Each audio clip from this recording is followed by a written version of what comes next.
I'm happy to announce that I have partnered with a company called BetUS.com, where basically you can place bets and all that good stuff.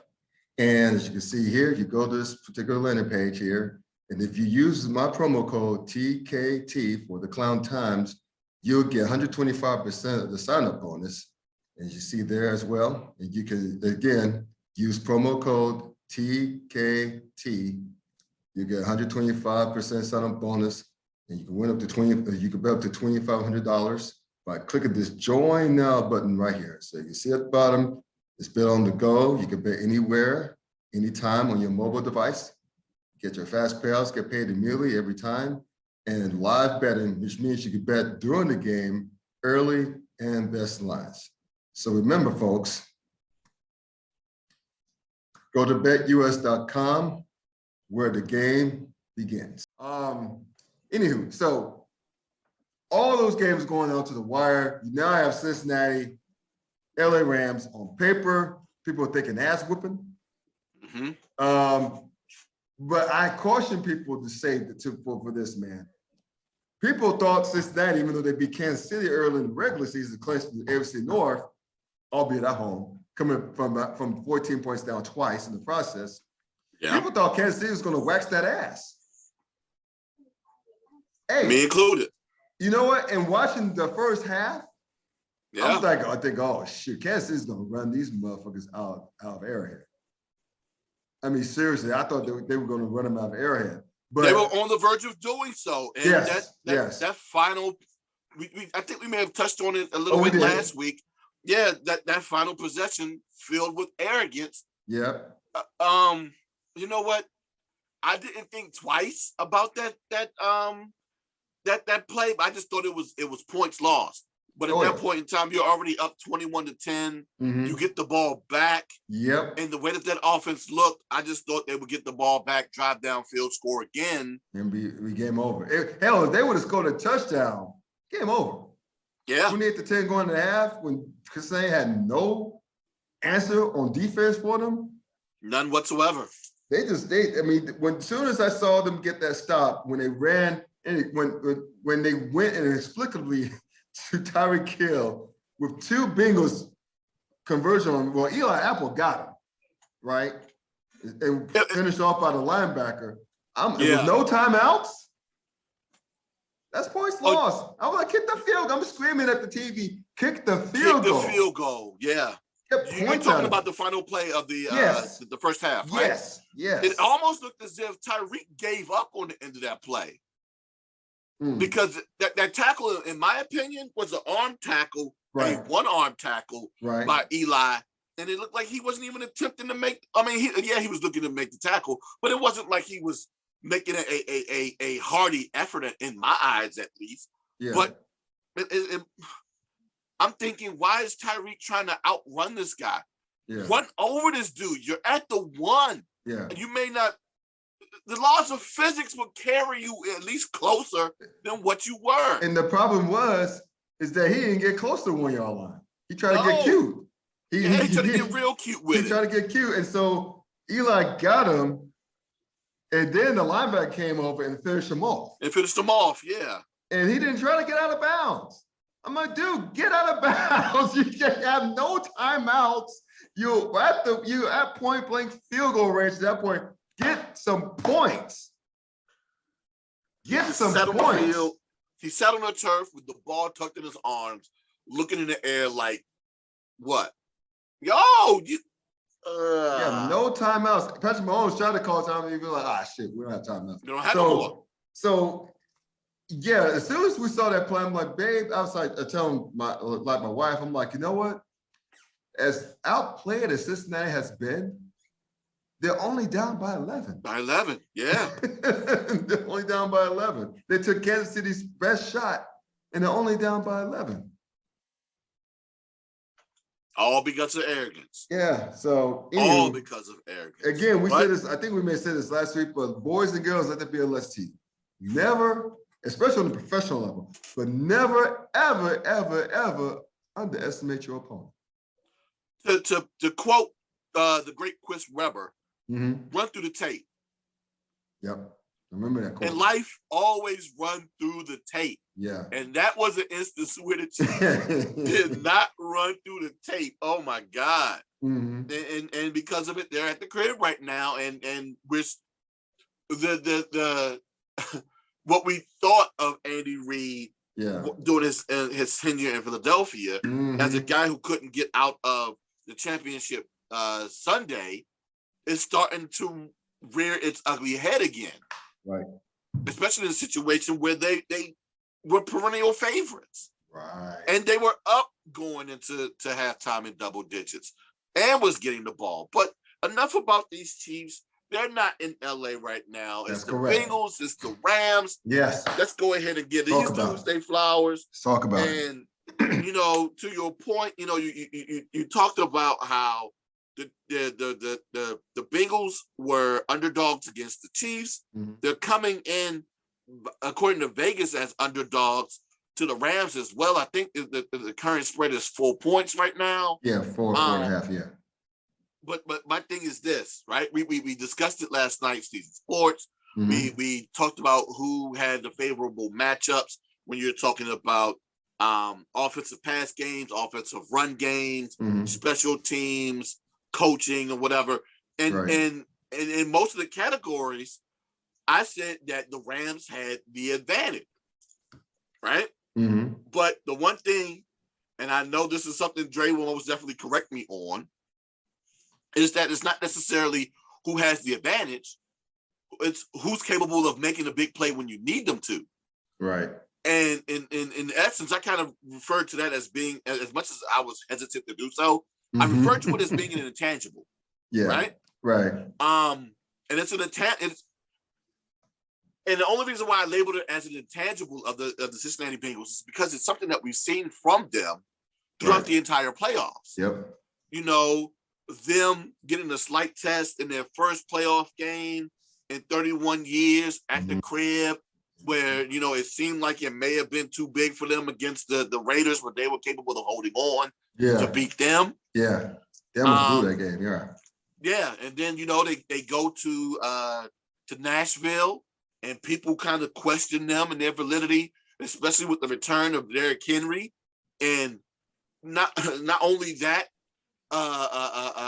Joey B gets sacked 9 times. 9 times, bro. And they still win the game. Man, if you don't get out of here, and then they go to Kansas City, they're down at 1 point, 21-3. They knock it down to 11, and KC fails to put their foot on their neck at the end of the first half. And what do? 43-yard passes to Samaje Perine, the 2-point conversion. Yes, that was a beautiful screenplay, by the way. Yeah. So, they had guys step up in situations where, they needed them to, even though they didn't do so necessarily throughout the entire season. Right. And it's something that I'm not expecting to not happen again this Sunday. So it's not about... The Rams D-line is nasty. Their D-line is nasty. We already know that the Bengals O-line has been nasty, but not nasty in the negative way. Right. They're offensively offensive. Yeah. Yeah, they're offensively offensive. But the funny part is the fact that they've been capable of withstanding all of the tests that they had to deal with so far this season to make it to this point, right? We talked about the Chiefs, and not necessarily them having a great defense, but they do have the ability to rush a passer. But Joe Burrow was capable of getting out and making plays. The Tennessee Titans, another defense which was very staunch, was staunch this entire season, and the main reason why they were the number 1 seed this year, and them coming up short, even though they got the 9 sacks. So it's what the Bengals are capable of withstanding, and them not making too many mistakes. And they get big plays from guys we don't expect at key times. And that would be the key to the Bengals winning, even though I'm not necessarily picking them to win. Right. Those are the keys to them winning, because it's what they've used before in the past. Why not use it again? The game, to me, is going to be a master class of trench play. Okay. Offensive, defensive line. And that could be extrapolated to both the Rams and the Bengals' favor. Let me explain. Okay. The Rams have a vastly better offensive line than the Bengals. Like, we know that. Mm-hmm. I think the Bengals have a very underrated front seven on defense that can get after you. And I think what's going to boil down to is which defensive front will show up. Uh-huh. Who shows up the best? Because people assume it's going to be a wash. Well, not a wash, but a huge advantage for the Rams, and very well may be, because the Bengals, we already talked about, the offensive line is terrible. But we see how resilient this Bengals team is offensively. They have hella weapons. Yeah. Jamar Chase, T. Higgins, both young, extremely young and productive. When they took away Chase, Kansas City did in the AFC Championship game, Higgins stepped up in a huge way. Yeah. He was that dude, make a big catch at the big catch. Then with all of that, you have Tyler Boyd in the slot. Exactly. You got Joe Mixon toting the rock in the backfield. You got Joe Mixon, yes. And you got CJ, I probably can't pronounce his last name, but he's a damn good security blanket. He's been there through the highs and lows. I don't think CJ will be playing this weekend though, because remember he suffered a sprain, MCL sprain, the MCL sprain in the championship game. So I don't know if he's necessarily going to be back for Sunday. He's working his ass off to do it, bro, because he's like, look, I can't sit this out. And God bless him. And God bless him for trying. Because again, he's seen the high and the lows and the mini lows. And he's only 30 years old. He's like the older guy, one of the older guys was offensive weapons, right? But the thing is, he and Boyd are. But it's at least it's an MCL, not an ACL, right? Yeah. ACLs, that's the stability. You can't cut on a sprained ACL. I don't give a damn who you are. But the thing is, and I know the Rams tight end, he also has a sprained MCL. He may keep him out. Yeah, I also heard that as well. So we'll see what happens there. But I say all to say this: Cincinnati has weapons. And of course, Joe Burrow is on his second year. I love this kid's swagger. I love his confidence. I love his moxie. I love that he's so fucking tough. Sat 9 times against the probably one of the best teams in the NFL, and the Titans, and he still didn't fold. Still made Sat a 9 big times, pass. got up 10. Yes. Thank you. And still made that big pass to Jamar Chase to win the ball game, to set up the winning field goal against the Titans. And I think he's not going to be scared of the moment. I mean, he only played at LSU and won the national title and the Heisman. Only beat down Clemson in the national championship. And I know that's college, but still that's high stakes, high pressure situation. Exactly. He's been there. So, and that ultimate wild card to me is Matt Stafford.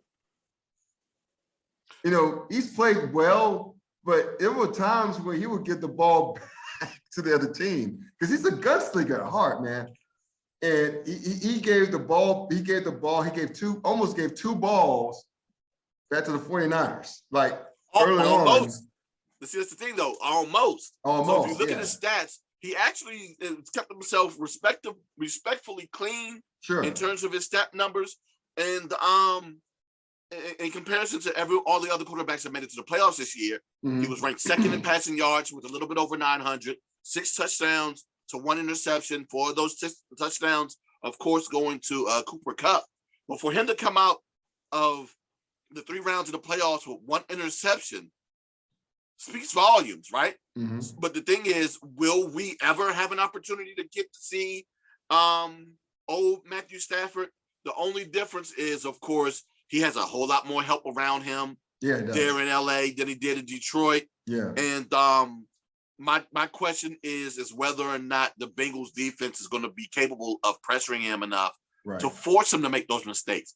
And even though that defense, we don't necessarily, a lot of people outside of the Cincinnati surrounding area may not know everyone on this defense. They may not have a lot of stars on that D. Right. Let's not get it twisted. That defense is very capable of doing so. We've seen them already cause fits so far in the playoffs. They're full of second and third rounders who could actually play, led by their free agent signing Hendrickson from New Orleans. That was a big signing. Yeah.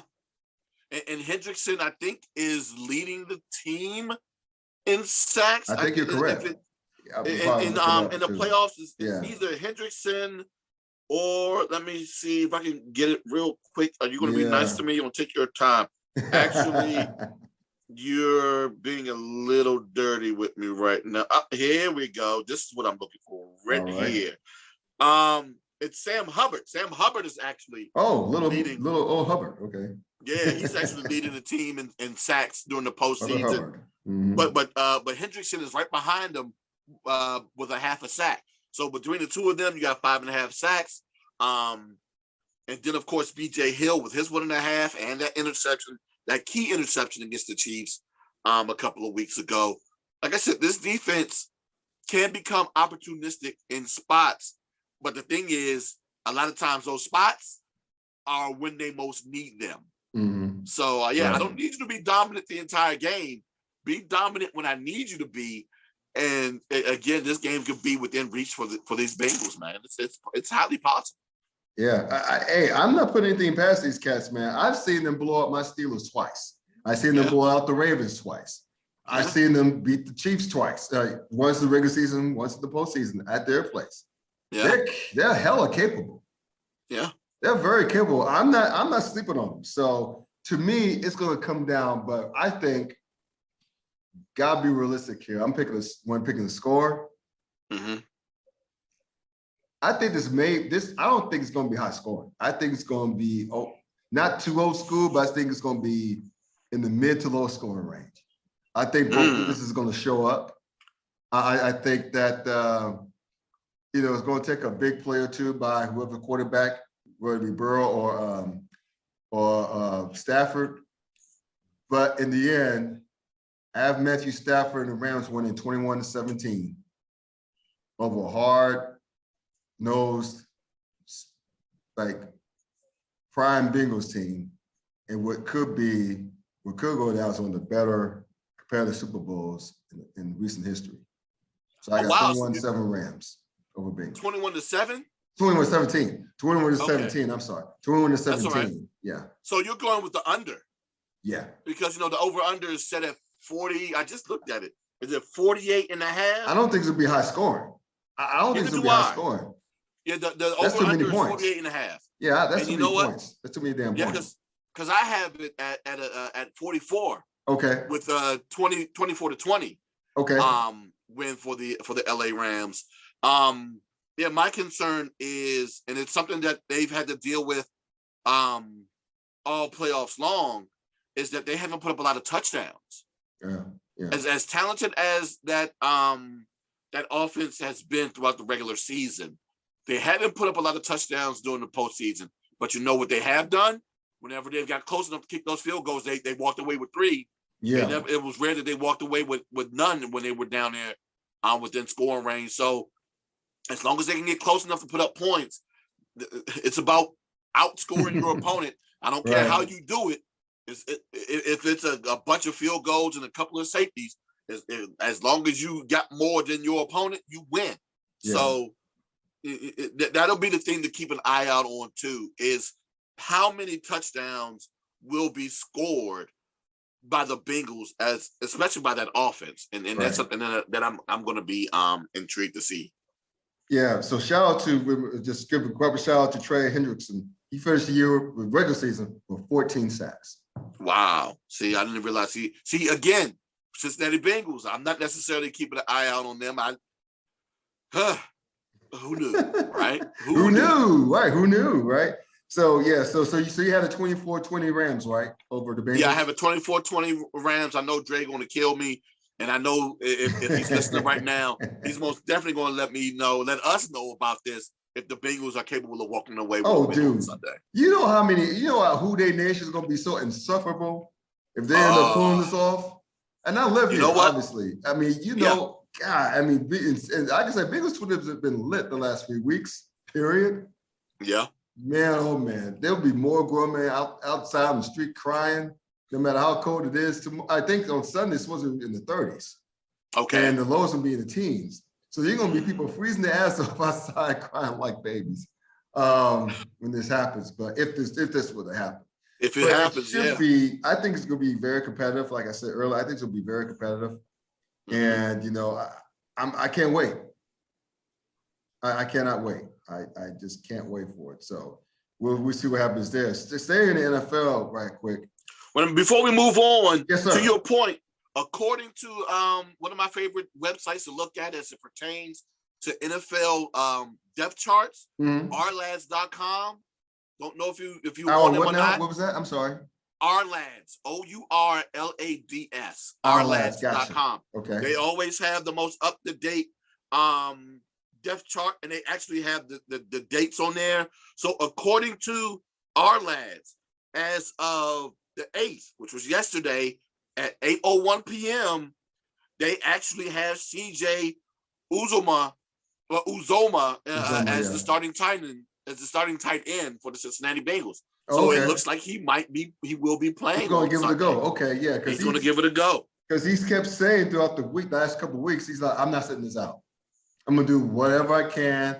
He's apparently been working his butt off because he was being interviewed on NFL radio, Sirius XM earlier this week. And he's like, it's no way I'm not playing. Because he's talking about he's been staying at the facilities, getting treatment around the clock and rehabbing. He said he was serious. He's not missing it for the world. His first Super Bowl. And, you know, it's not a guarantee that you get back there. True. Very true. So yeah, whenever you get an opportunity to play and whenever don't act like I'm not going to go all out. This opportunity will come back it might not. Right. You might want to leave it out on the field as much as you possibly can. Right. And do whatever you can to make sure that your team gets a dub. So, yeah. Yeah. So there you go.